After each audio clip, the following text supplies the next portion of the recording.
কাজী নজরুল শুধু দ্রোহ কিংবা প্রেমের কবি ছিলেন না, তিনি প্রকৃতির কবিও ছিলেন। তার সাহিত্যের বিশাল অংশ জুড়ে রয়েছে প্রকৃতি বন্দনা। উপন্যাস, গল্প, কবিতায় বাংলার প্রকৃতির অপার সৌন্দর্য তুলে ধরেছেন সুনিপুণভাবে। তিনি প্রকৃতিকে হৃদয় দিয়ে অনুভব করেছেন, ধারণ করেছেন গভীর মমতায়। তাই তো সাহিত্যের মাধ্যমেই প্রকৃতি রক্ষায় বার্তা দিয়েছেন কবি নজরুল।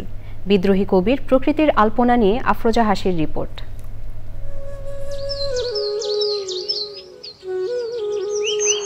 বিশ্বে যত ফুটিয়াছে ফুল, ফলিয়াছে যত ফল।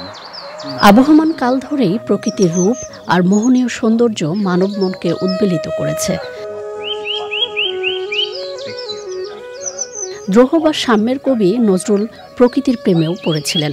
তারই প্রতিফলন ঘটেছে তার সাহিত্য জুড়ে।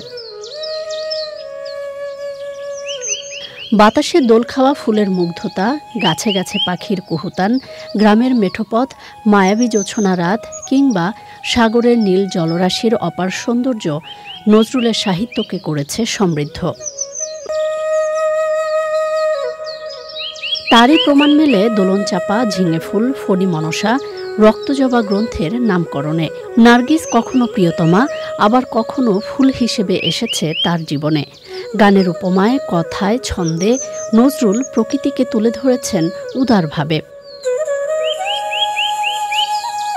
প্রকৃতি বন্দনার পাশাপাশি নজরুলের লেখনীতে উঠে এসেছে মানুষের প্রকৃতি বিনাশী কর্মকাণ্ডের অশনি সংকেত।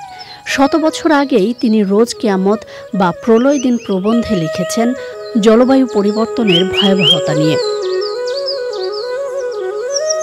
প্রাণ প্রকৃতি রক্ষায় সচেতনতার পাশাপাশি তরুণ প্রজন্মের জোরালো ভূমিকার কথাও বলেছেন দ্রোহের কবি নজরুল। আর তা নিশ্চিত হলেই ভবিষ্যৎ প্রজন্ম পাবে প্রাণ প্রাচুর্যে ভরা বাসযোগ্য ধরিত্রী।